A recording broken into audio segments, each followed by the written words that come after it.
Drummers Universe.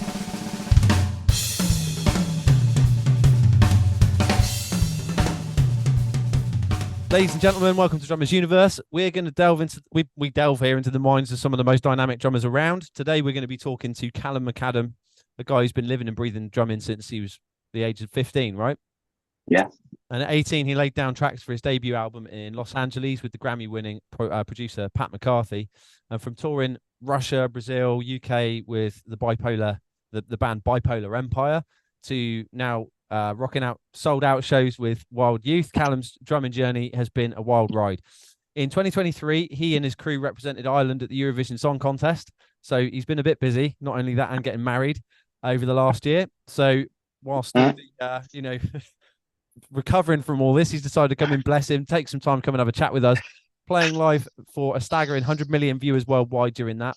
Callum is a big believer in working hard and dreaming big, and is known for his larger-than-life personality. So going to be enjoying this today. He's a man after my own heart. So before we kick in, is there anything you want to add to this before I start asking you questions, Callum? Am I allowed to curse? Accidentally. Yeah, sorry if I say be yourself. Be yourself. Get it out of yourself. Yeah, be yourself. Yeah, what would you is there anything you want to add, like that you personally, about your journey so far before we even begin, that you want to say apart from what I introduced? No, I think that was great. Where did you get that? That was unbelievable. I'm glad you liked it. I was like, feck, yeah. Done a few bits. No, I enjoy what I do. Professional for someone who looks like this. Yeah, not bad. So, yeah. So anyway, so here we go. So questions, let's kick in. So the first thing I actually want to ask you about, I had some other questions in mind, but we started talking before I hit record, and you mentioned something I found really interesting. So I wanted to ask you about this now. So getting in position to tour, I think we're talking about being tour ready today, right? But this is a great topic, like getting in a position to even go touring in the first place. You know what I mean? You have recorded 2 EPs with Wild Youth so far, and off the back of that, you have had a fantastic journey, sold out shows, touring. What words of wisdom would you offer up to any new up and coming drummers who want to get into a tour career, or they're coming back to the game and they're just thinking the whole setup's changed? What would you offer to them to sort of get their head straight about this stuff and start moving in the right direction? Well, I think for a lot of it, it's mainly about you need to enjoy what you're about to do next, and sometimes your head can be like, oh, do I want to get back into it? Do I want to do this? Or you can have a break or whatever it is. But I think for us drummers, there's no better therapy or feeling than usually when you're behind a kit or you're recording or you're on stage and you're just, whatever's going on at home, you've got everyone's got bills to pay. You're saying the poor goldfish could have died that morning. Poor Jeff's down the jacks, and that's what you were talking before. And when you're playing behind your kit, it's your office, it's your place to be creative. And for me, I find it's a switch off. So having that switch off gave me more energy to want to keep progressing and to, not to disregard what goes on in life, because that's always going to be there, but playing constantly and enjoying what you do is a massive thing. And I think perseverance, like listening to the stuff that you've mentioned, which is, it's great to have done a lot of it, but I didn't just wake up and that happened. It is, if it's not practicing, that's one thing I wish I could do when I was younger. Wish someone just told me, what would you tell your younger self? Here's the question. It would just be to practice a bit more. And in many ways, that kind of terrified me. And then I went, no, I'm on my journey, as every other drummer is, or musician, and there can be a lot of social comparisons when you look on Instagram and Facebook and, other drummers, you're like, oh, I want to do that, or why can't I do that, or they're achieving this and I'm not achieving this. After a while, I just started to go, fuck it. I mean, that's their journey. This is mine. And I believe the perseverance, well, hopefully, and it has in many ways, it will pay off. The universe eventually got the drummers universe. Fuck me. Hammer off. You had to do it. Well, I'm off. I'll see you later. Right? I'm gone. I'm done. Thanks for having me. That's all we needed, actually. That's been amazing, Callum. It's the best best value in 5 minutes ever. Nailed. Yeah, I think it does eventually. It listens to you, and there is some self-belief that goes into just going, I love what I do. There's a reason why I pick up these sticks. I gravitated towards it at whatever age. It could be for anyone. Mine was about 15. And since then, I've enjoyed what I do. And I think because of that, that's what gives me my drive. Absolutely. And what would you Yeah. say, like, so that's like giving you your ability to be persistent over time, right? Because you've got that, Yeah. you just know it's home for you, and it makes you happy, Yeah. right? Safe And place. what would you say about, like, say for example, your EPs, where some people think they've got to record albums, they've got to go through all Yeah. this work before they can even begin to tour, you know? Yeah. And you're telling me, you know, we released a single, you know, what was next? Like, how did you go from, like, let's just get on with it? I mean, you had a background Yeah. already with Bipolar, right? So Yeah. Bipolar Empire, you already knew your stuff, but you hit the ground running with Wild Youth very quickly. So Yeah. there must be strategies, like ways of how you look at getting on with it to make these Yeah. things Yeah. happen, Yeah. instead of just kind of like telling, you know how we are sometimes as human beings, where we give ourselves so many expectations and rules before we can get to the point of actually getting into action. You know, we're But you talk like, yourself out of it. yeah, like exactly 5 years later, I was recorded. I think we've come up with 25 Facebook page ideas, and you know, it's like, how can You're people right. simplify this process a little bit? Like, give Yeah. us some wisdom, Callum. Tell us I how it's think done. for me, it was just get fucking at it. Yeah. It was just, you can, you can lie in bed and you can dream up playing fucking Wembley Stadium or Croke Park or whatever, in your gaff. And I felt that that was only going to happen with just going at it. So for us, when we were, because I'm saying like Bipolar Empire was more kind of, punk rock, with elements of pop in it, but so we released 2 albums in the same time that Wild Youth have only released 2 EPs. And Wild Youth have done considerably more than Bipolar Empire did at that time. Now, obviously, times change. And I think, for us with pop music, we kind of thought, with that indie pop sound, we were just releasing singles. We were just like, let's knock out another single. We are like, we can put it all onto an EP. We built to an EP after that. We put out some like concept singles, whatever the fuck you call them, in between, just to keep the ball rolling. Because a lot of it's all about momentum. And I found that that's one of the big things. Once you get a bit of traction, it can easily just whiz past you if you don't keep your foot on the fucking pedal. And at the same time, you got to remember everyone else is trying to do the same thing. And it's not that it's a competitive it's a competitive market, but it's not competitive it shouldn't be between musicians. But the thing is, the minute you take your foot off the gas, let's say, for want of a better phrase, it's easy then for someone else to come in. And we were always just like, we have to, well, we not have to, we wanted to, but also with that, it's a business. And you're creating, a band is a business at the end of the day. Like a Wild Youth is Wild Youth Limited. You're trying to create a product that doesn't exist yet, or a company that no one knows about, and trying to let them know, hey, we exist. Do you like what we do? If you do, brilliant, jump on board. And then through that, we would just keep on grinding. And like there's days I was like, oh, for fuck's sake. You're killing each other, whether it's in the band, you're dealing with your own, you can have self-doubt, you can have crippling thoughts that aren't real. And that white noise, a lot of the time I just started to try and learn to tell it to go for a fucking walk. I don't care what you're saying. I've worked this hard, I've gotten here, and I'm going to continue to do it, even if it doesn't work. You know what I mean? I fucking Steve Bartlett said something great. I don't know if you know him, the Diary of a CEO. I was at this thing in Ireland recently. He's whether you like him or not, self-made entrepreneur, businessman, whatever, millionaire. And he said something great. He said, and this is something that resonated with me in music, is that failure equals feedback. Feedback equals knowledge, and knowledge is power. So sometimes through failing, whether a single doesn't work, artwork, a gig didn't go well, the light show was a bit fucking shit, you've learned from that, whether your feedback you've given one another or external feedback that's come into the camp. And from that, you've got knowledge. And then that knowledge for us would then equal the power to give ourselves to try and, I guess, make whatever that was 2.0 for the next one. I love that, because you're not just saying like persevere, you're saying listen, learn from it. Yeah, learn from it, and spot what's working, what's not, and make sure you're adapting constantly to make things better. So you've got a obvious strong attitude towards excellence, towards progression in the art form, what you're doing, what you believe the product to be, right? Yeah. And so did you have a vision from the very beginning as a band, like how that would probably end up being? And did you have a certain sequence of events or actions that you kicked off with? You're like, this is how we're going to make this happen? yes and no.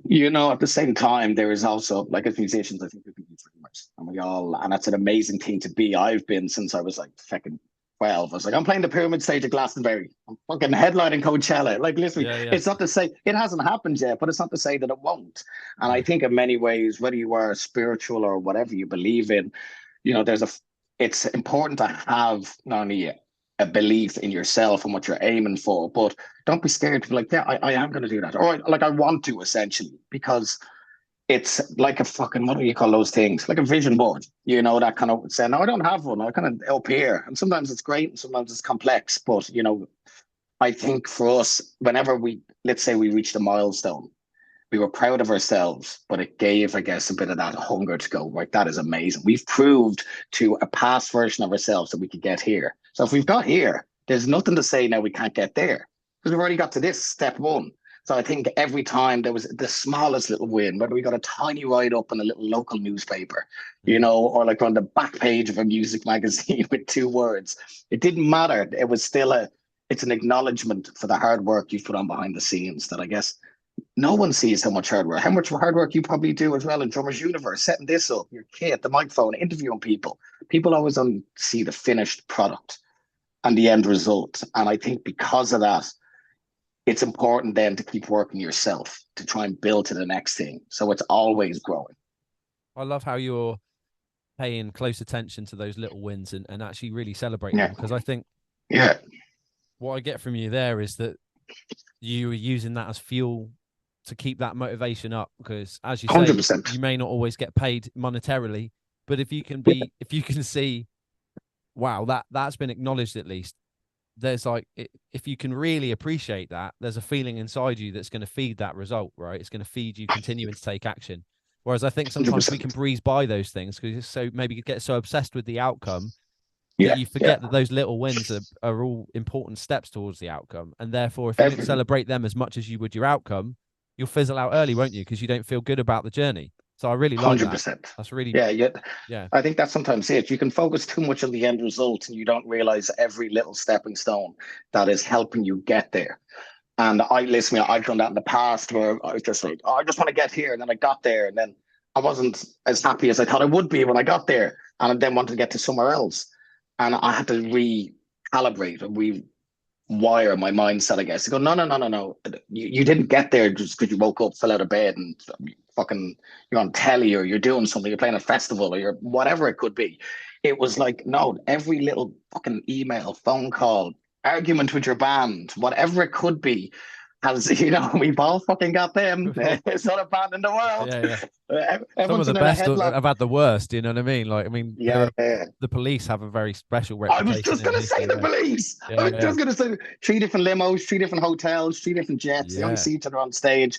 But now, listen, no one wants that, and touch wood. Of course. It doesn't. But they're also the fucking police. They can go home, sleep in their beds in their suites and still have fucking 20 grand in the morning. Whatever the fuck it is, happy days. They're living their best lives. Yeah. But for me, I've always appreciated the journey.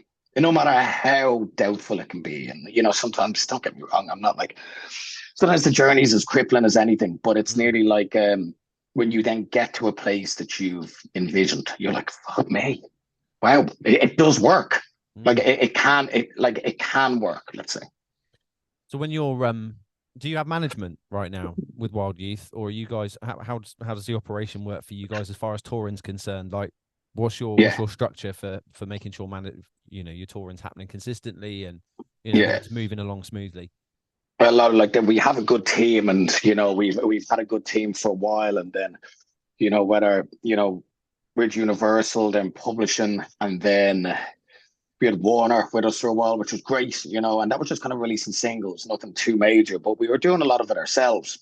And then at a time, the band were trying to figure out what we wanted. So we had a manager, he was a lovely guy, but I think in fairness, our shit was all discombobulated. Let's use that word. There was stuff everywhere. So when someone else came, as it can be. So when someone came in with an idea of what they wanted to see the band achieve and a route to take, we weren't necessarily in control of our own route. So we kind of went, look, the only way to do this is we need to go back to just being the 4 of us.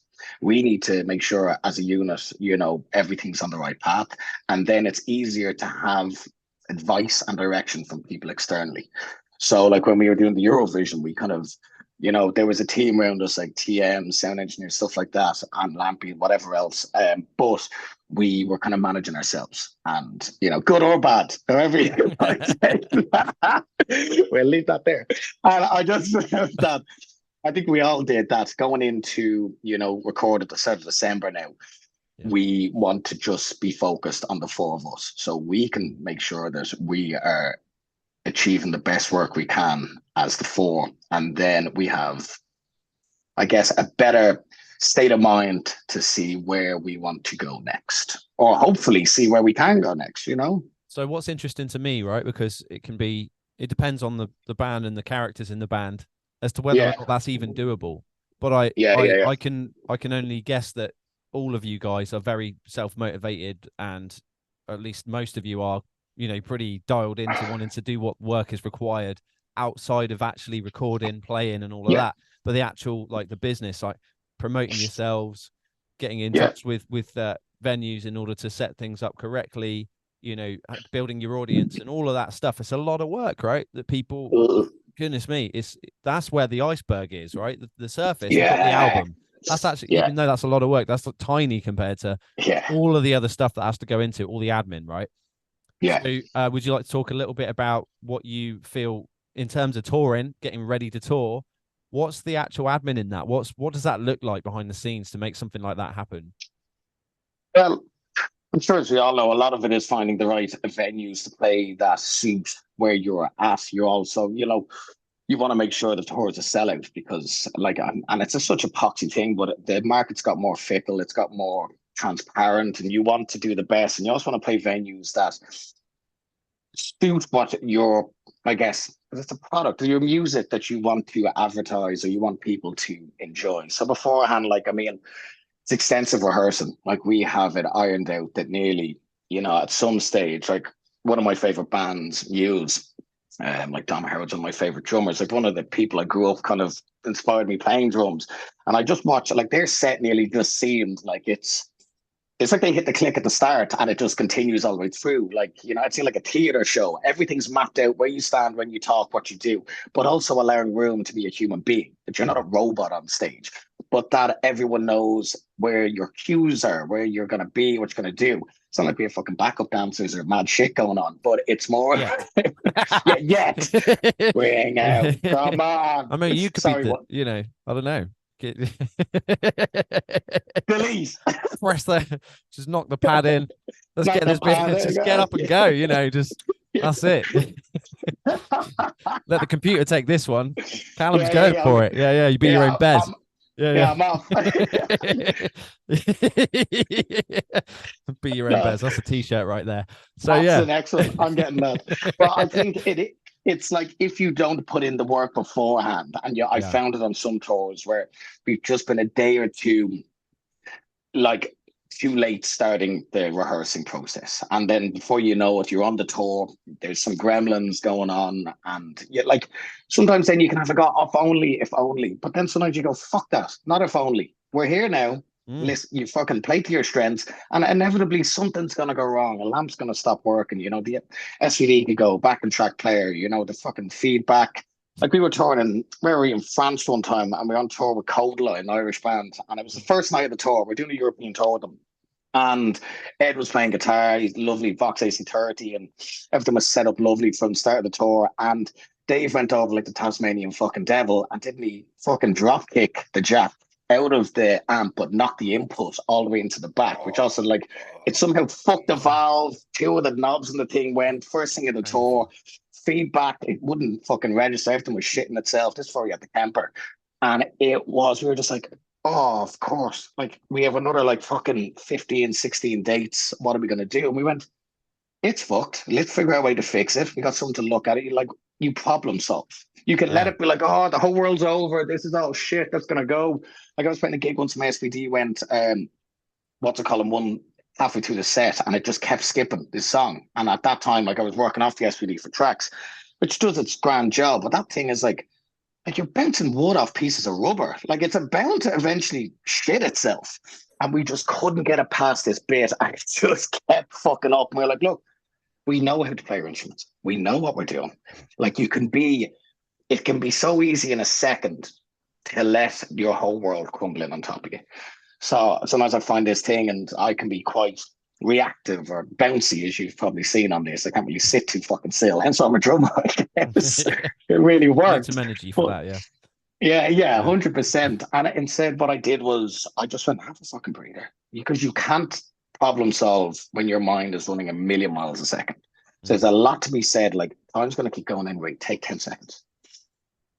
Take a breath before you react. And just exact to take a second, because before you know it, the problem could be solved right in front of you and you kind of shit the bed and you just think too much about everything that could more go wrong, where there's always a way through it. So I think rehearsing before a tour and also trying to eat healthy is another good thing, because you know yourself on tour, whether it's extensive or it's not, we're fucking like nocturnal creatures nearly. Like you're fucking up all night. You're doing the night shift. By the time you get back, your clock's all over the place. Yeah. And whether it is fucking drinking or whatever involved, you can lose the one of yourself at the start of a tour, and that will have a knock-on effect, like a really bad domino effect for the rest of us. So I try and eat healthy before a tour, like whether it's chicken, veg, and whatever, and just try and get some vitamins into yourself, because it's exhausting. You know, it is exhausting, and the excitement also it overshadows what's to come. And we're not getting any younger. But for me, anyway, for fuck's sake. So I try and take these little steps that I've had, I guess, the luck, or I've put into graft and grinded for years previous to go, right, don't do that again, because you were fucking, you had the shits on day 3 of the tour and then you're fucked for the rest. Sorry, viewers. Sorry, viewers. Do you want to go into that as a full story or no? Yeah, I'll send pics. I've got tour pics. Part 2. Tune in, ladies and gentlemen, for part 2, where he gives us the full breakdown of what happened in that instance. But like, what's we're losing viewers? What you're telling me right now, basically, have some reserves in the tank, right? Before you even get out on tour, you better make sure you're in a good place physically and mentally before you even hit that first one, right? Because you've got to be able to burn yourself out a bit, right? If you're starting from zero, it's like 3 days in, you might say game over. Turning up with no energy, there's nothing coming out, right? No. And and it's not fair on people who have like also they paid for tickets, I guess, to come and see you at your best. You know what I mean? If I go and see Chili's, Muse, Guns N' Roses, Interpol, whoever else, you know what I mean? You want a good show, and I think that's our duty as musicians. And listen, I've been guilty of it. I've played gigs hungover, and I've hated myself. Don't get me wrong. You know, I'm like, oh fuck's sake! I said yes to that extra shot of tequila the night before, and I shouldn't have. And then the guilt sets in, and I think from that, it's what you do next. You know, and there is an element of this risk v reward kind of way of looking at life. You know, the risk for me is if I, stay up too late, or if I, get in a bad mood, or if I let something get on top of me, or as I said, I have that extra shot of tequila. What's the reward of that risk? And if the risk is too high, sometimes like, you know what, I need to go to sleep because tomorrow is a fucking hour and a half, 2 hour show. You know yourself, you've got loading, you've got sound check, there could be like 20 interviews. The travel is one of the biggest killers, like, and when you're on a bus, you have some of that luxury, but then you know yourself, a lot of us, a lot of times you can be in a van, and the van is grand, but everyone's knackered, everyone's emotional. Someone can have their missus fucking ranting on back home. Someone else is like checking, whatever, the dog's going nuts, the ma's going nuts, could be anything. And you have to try and compartmentalize on tour because you're at work. And but it's a fun job. And I say work, and I'm like, oh God, I'm going to work. It's the best job ever. But to enjoy it, I think sometimes it's like people have come to pay for tickets to watch you do your best. And they deserve a good show. Absolutely. And sometimes those conversations you're having in transit are things where you just wish you could be home to be for that person that you're there for, the person you love or whatever. And they're really going for a tough time or something. And you've got to keep going to the next one and the next one. And as you say, it's like, it's being able to put that in its place and show up and still bring that same energy, that same professional, like lively, amazing energy that you guys do. You know what I mean? Like you Yeah, can't yeah. you can't say like, I don't know, today. Well, I had a bit of a rough one on the way in today, so today's going to be a more of an average show. But You're not allowed to do that. it's hard to. I mean, what the thing is, that's why it's so important that you love the music you play. I think. I mean, for some Yeah, people, they can figure that out and make it happen anyway. But it's so much easier to make the tour work in that yeah, sense if you love yeah, what you do, because you're going to get out of whatever it is that's in your life, and you're just going to be here with your feet on the ground, yeah. present with what you do, which is It's amazing. a Yeah. it's a present place to be. Like, I love motorsport a lot, especially F1. And they say as well, like, like Formula One driver, whoever it is, Hamilton, Verstappen, whatever, they once they put that helmet on, it's just full focus. And you're just Yeah. suddenly you like whether you're exhausted, whether you could have fucking arguments, external of the band, or whether you get a food poison, you can have anything that affects you. But there's a lot to be said that when you're on stage, or you know, not as a studio as much, because you can take takes, you can go away, you can do this, but when you're on stage, it's like people going up to a presentation, and work in front of hundreds, thousands of people, whatever it is, and it has to be perfect or as close to. I feel, for me anyway, I think that's the OCD or the perfectionist in me, that I wanted to be that every night, and from that, it actually gives me a very happy release, that in that moment I'm not thinking about all the other stuff. It is a therapy in itself, and you're like cavemen, you're like bouncing wood off wood up there, having the time of your life, just like okay. And it's great. And I then mean, do you have any pre-show rituals? Like, while we're on that, do you have pre-show rituals that you do, you know, yeah, routines that you find crucial in getting yourself mentally and physically prepared? like there's really, like, for me, it depends on a fair bit. Like I smoke too much. That's not ideal, but I go from stretching. I have a smoke. I come back, a stretch, and then I just work on my pads, just whether doing singles, paradiddles, whatever else. I'm just kind of doing different speeds on a metronome, and then usually, like, I don't drink before I go on stage. Well, not anymore. As much as it used to be fun and games and pastimes, it was not worth it anymore. Yeah. So sometimes that, like, something that's a comfort for me is lemon and ginger tea. Don't know why. It's just a relaxing thing. It's warm. It settles me. It's calm. And then other times I just have a beer and then chat with the lads, and like I'll blast, like, whether it could be Rage Against the Machine or Nirvana or Smashing Pumpkins, something which just gets me a little bit pumped. I do.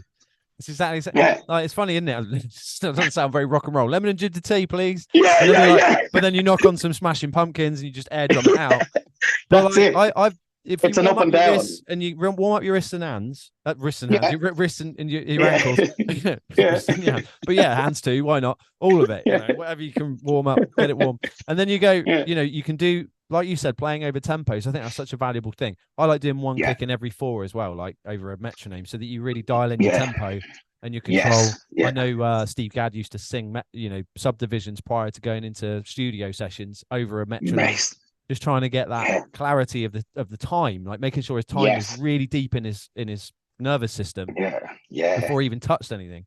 I feel Yeah. like that's some of what you're talking about, right? And then you're like, Yeah. you have a bit of a stretch routine, get the body moving. You're like, lemon and ginger tea, Yeah. knock out some Smashing Pumpkins. Like, and I used to do the same. It's like go and knock on. I do Foo Fight. One of my favorites was Stacked Actors for a long time. I just air drum out Stacked Actors in the corner away from everyone. Yeah. And just That'll get you going. But it's got that dynamic shift, and there's a big energy drop in it. And I think, like, you pick because it was relevant to the music I was about to play on stage. It was very stylistically close. That helped me to just be 100% centered emotionally in what I was about to play, and I start moving as if no one's around you. You start moving like a lunatic before you even touch the drum set, don't you? That's a therapy in itself, isn't it? You lock yourself in a bubble where you're like preparing yourself, like there's a force field, and you're like, everyone has their own things to do. And then for us, let's say, like that, it locks you in a place that goes, right, I feel safe, I feel secure, I'm empowering myself to go, I'm going to go down and smash the fuck out of this. And your internal body clock is aware, because some gigs I used to go out and I wouldn't warm up and I'd feel it, or I wouldn't do something to a metronome and I would feel that, like, some parts of the song, you can go ahead of the click, you can go behind the click, depending on what suits for it, without playing too robotic. But I guess you really feel, well, I do. How about you? Do you feel the difference between when you do and you don't do certain rituals before you go on stage? It's a whole different story. Yeah, it's important for me. Like, the pre-show ritual is essential. Like, I'll never ever play a gig as well if I don't do it. It's just I impossible. hear you, brother. I mean, you might That's the get same. lucky, but why do you want to Yeah. get lucky? Wouldn't it No. be? Wouldn't you rather just make it a bit more predictable?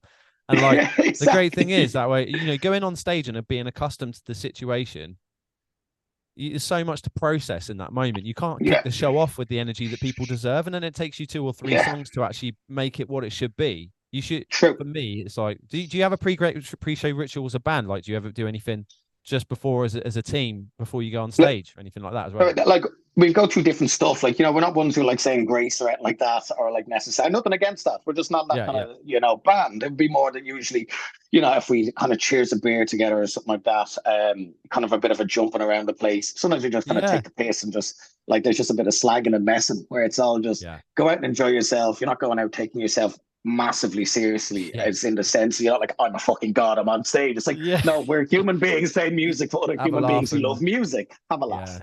be And that energy is reciprocal. It comes back yeah. and forward then. I love that. So Yeah. it's all great stuff. I mean, this is so important, Yeah.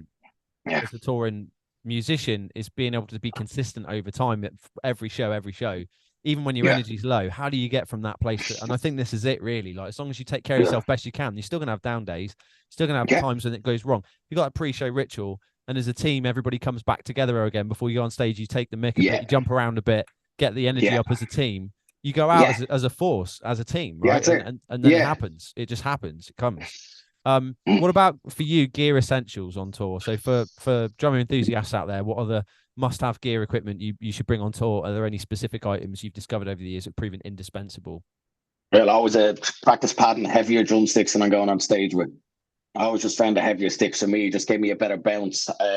Obviously they would in many ways, but it kind of just got me comfortable. I used to bring electric drum kit around, just a tiny little rolling thing that I just kind of like pack up, bring into a corner of a place, and I just kind of bounce around it. Yeah, yeah, And that was grand, but then like obviously I wasn't getting the same bounce, so I got that DW, the Traveler practice kit, and oh I yeah, just have that thing, which is just handy to have because it's tiny. I bring that in, I put myself into a corner, and I could then, because you're on the pad and that's grand, but then sometimes you want to be able to move around different ways, that's right. and rather than just being here, because the body needs to also like. I mean, I've always been an animated drummer. Listen to me, some of my favorite drummers hardly even move. They're just cool, wrist, sexy.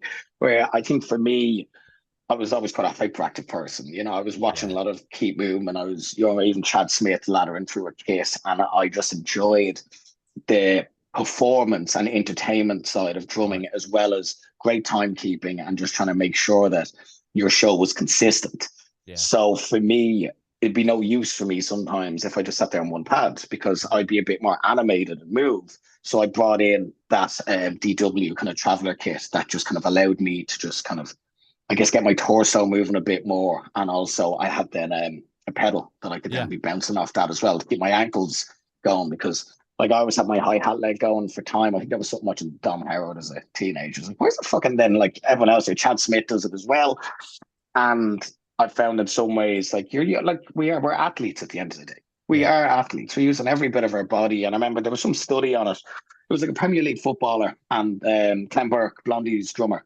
And I could like this is in and around, so don't necessarily 100% quote me, but they rigged up a Premier League footballer for a whole year doing a season. Then they did the same with Clem Burke doing a year tour, and heart monitors, how much sweat, fitness, blah blah blah, etc.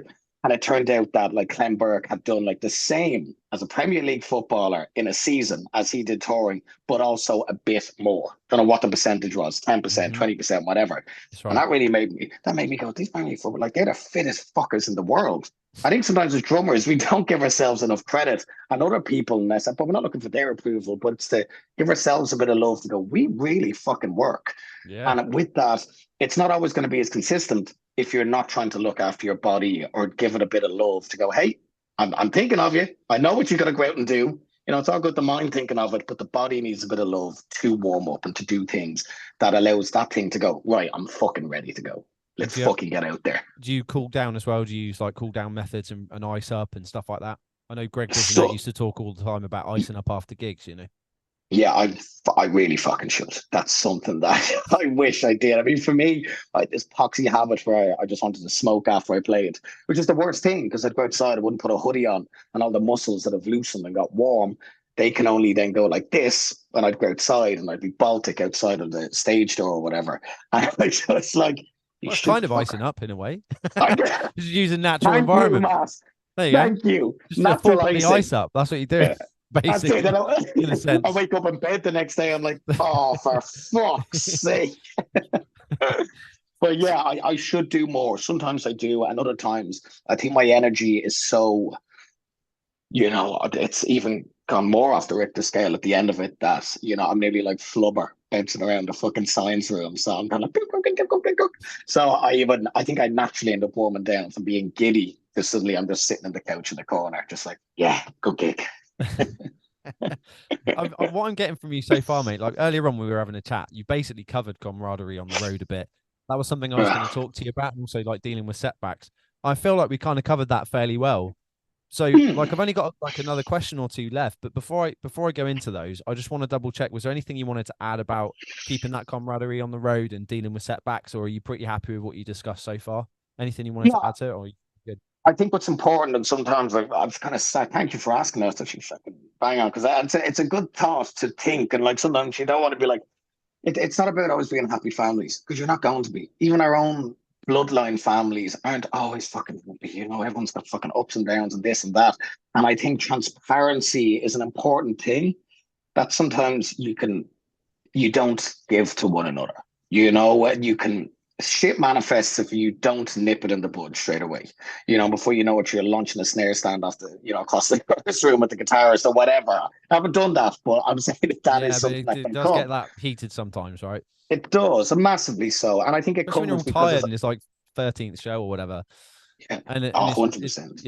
it's that much harder to keep your head together and respond rather than just going just to kick off, because something's annoying.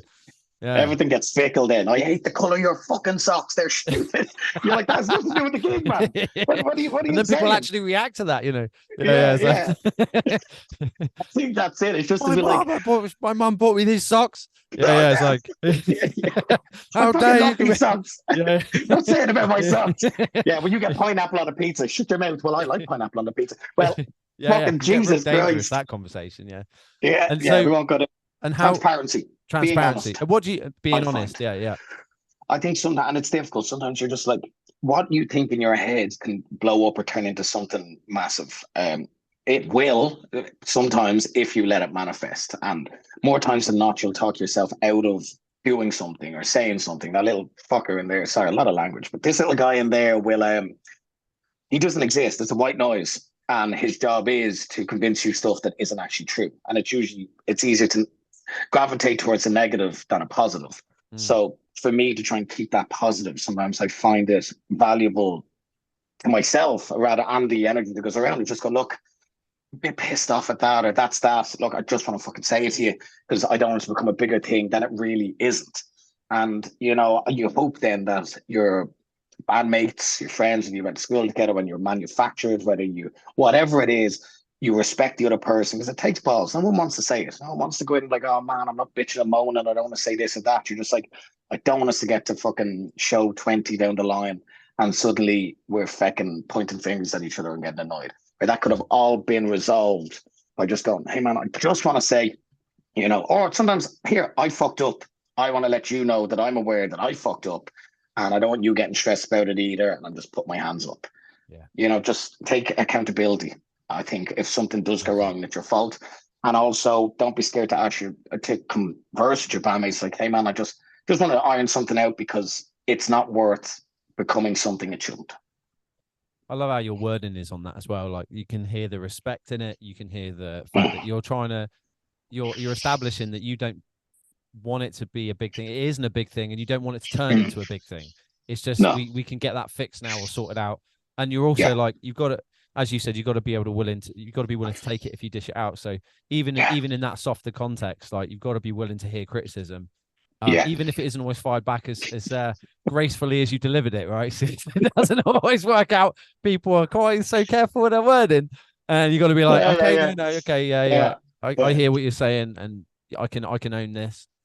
Yeah, I think that's it. That's leadership, right? People aren't going to listen to you unless you take it.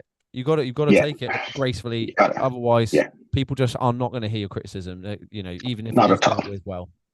No, they're not. And I think everyone has, everyone has different emotions. Everyone can wake up the wrong side of the bed. And some days you played a great show, but the next day someone just suffers a little bit. Someone just might get anxious. Someone Yeah. might just not be feeling this day right now. And it's difficult to have, however you have in a band, whether it's 3 to 10 or whatever, to have everyone matching the same energy on that day and feeling and positivity or negativity. So you have to just be a little bit diligent with how you approach situations, I guess, be a bit delicate, but also be aware that just because you feel one way doesn't mean that everyone else in your crew and your team feels the same as you do, good or bad, you know? I hear you. And so, couple, like, we're running very low on time here, so I'm gonna have to keep this very short and sweet these next couple of bits, right? So stand maybe you by can give for us part 2. I'm gonna give you like a 20-second fire round here on each question if you can try it, right? So give this a go. All right. So give me the best answer you can think of right now. What would you say are some quick, important tips for adapting to different venues? Acceptance. Let your curiosity give you strength, and breathe. Take your time. Okay. Is that good? Is that too quick? Yeah, no, it's great stuff. And what about playing as well? How about adapting your playing to different venues? Sometimes it matters what you're tuning. For me as well, you know, you can have your kit sound amazing one venue, get to another one that sounds nuts. Also, trust the mics, trust your sound engineer. But the main thing for me is if I enjoy my playing, I also trust my team, and I'll talk to my sound engineers. I'm like, hey, how's the snare sounding here? How's the tom? You know, sometimes I have good days tuning, and other days I'm just crap. You know what I mean? Then I have a great drum tech who's there, and then other times it's not a drum tech. Sometimes I'm like, oh, I fucking don't mind doing it, and it depends. It's about, I guess, again, taking a second, not letting it all become overwhelming or stress, and go, look, I actually have the best job in the world. Regardless, I'm going to enjoy this. So whatever needs to happen, find this, and then be like, right, I've done my best. Get on with the gig. Love it. And do you ever use a drum dial or like a tune bot to help you tune, or do you just do it all by ear? I have it all in my flight case. Like I have a tune bot, the time attention odd thing, and then other times then I'll you know, depending on the gig, I'll tune it to a point. I'll either tune to E-rings, because sometimes I just like their simplistic, just a tiny bit of dampening, and that's it. And then other times, as I said, it can depend on the venue, like, or how hard you, like, you know, we change the skins, you know, depending on the tour, like however amount. But sometimes they stay on and they're consistent. But again, there's so many variables that I think it's accepting that not every gig and every venue is the same as the one before and the one after. Yeah. You can only stay present and do what you can with what's in front of you, and just take a second and go, fine, I've got this, and then do what you got to do. Love it. So for today, like wrapping up on this awesome call, I mean, this has been amazing. It's been pretty...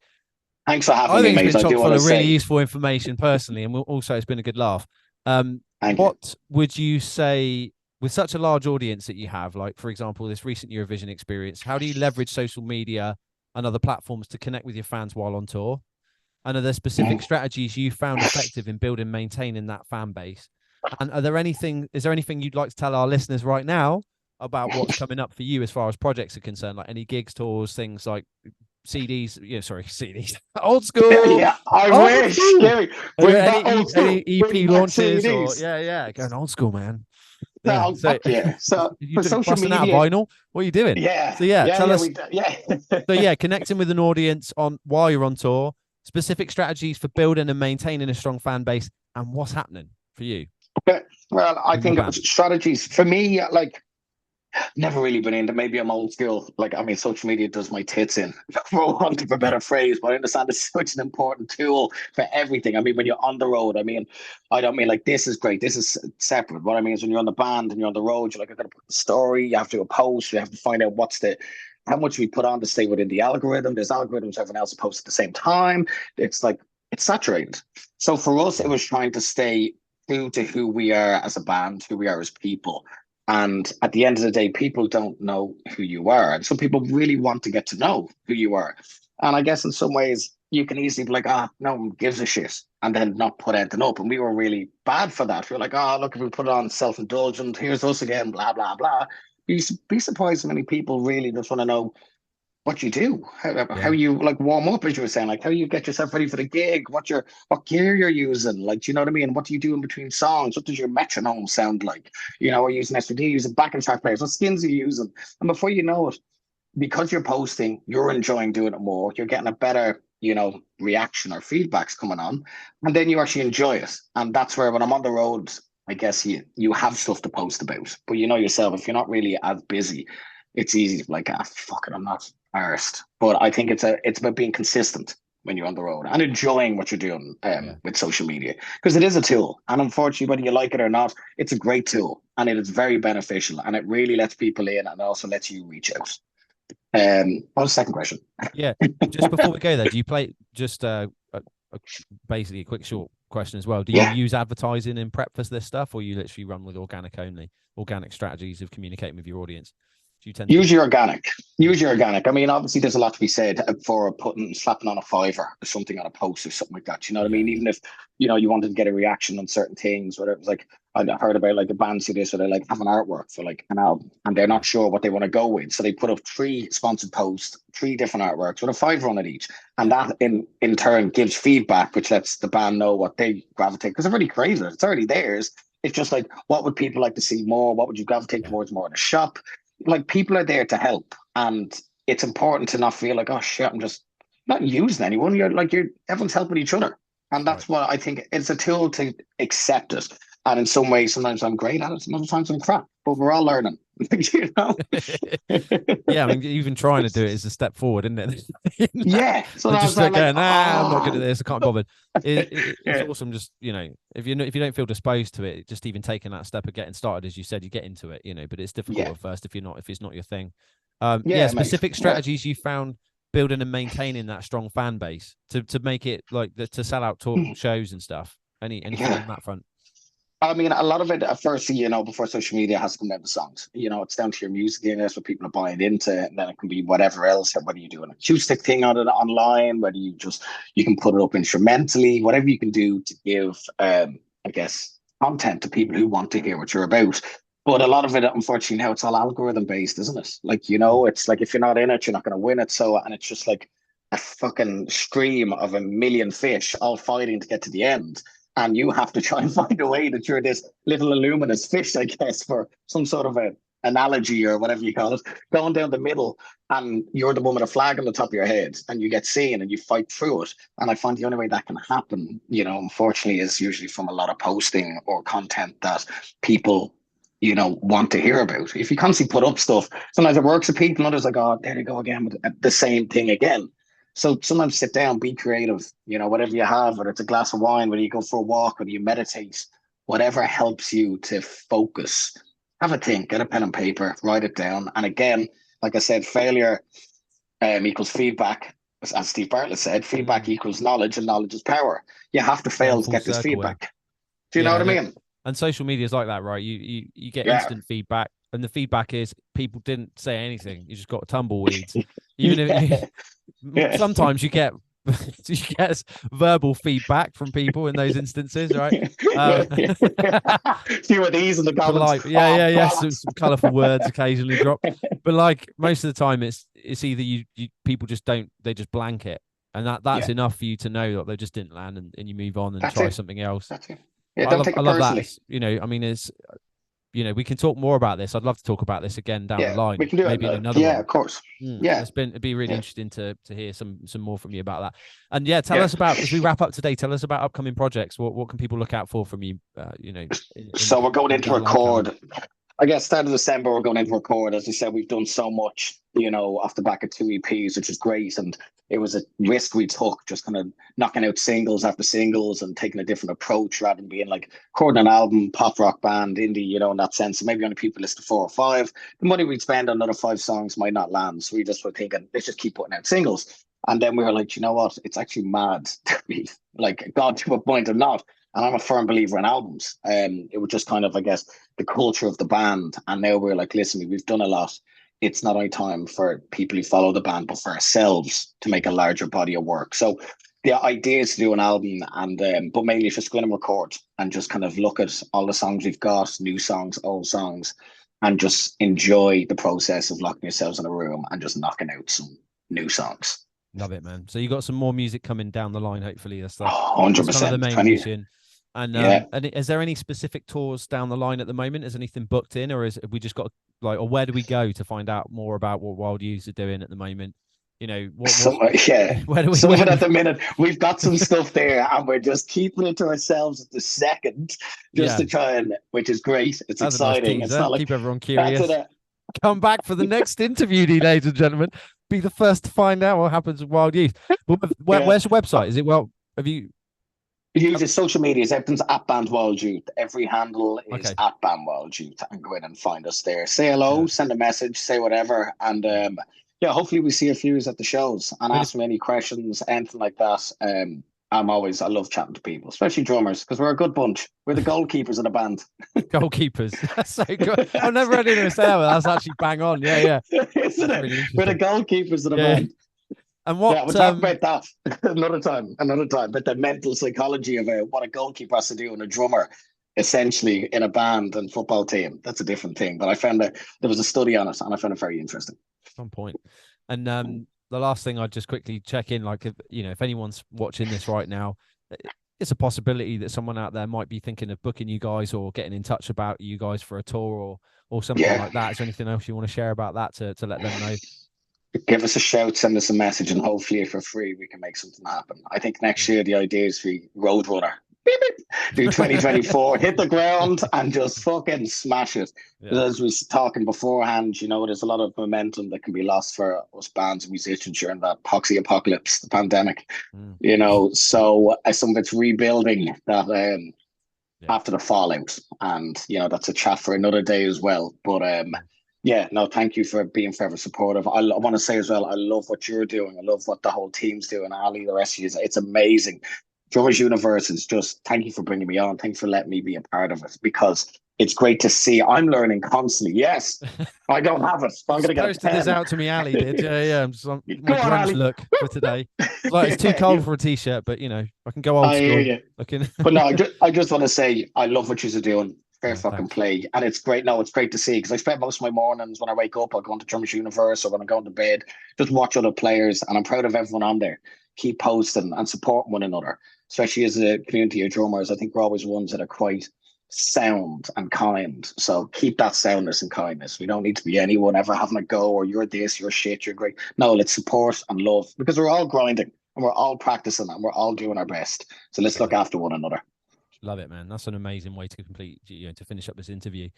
Well, thank you for coming on with us, Callum. It's been amazing. Yeah, no bother. We'll get another one lined up in the future, and we'll go live. It's been a blast. Thanks so much, dude. Mate. You're a legend. No, pleasure. Take care.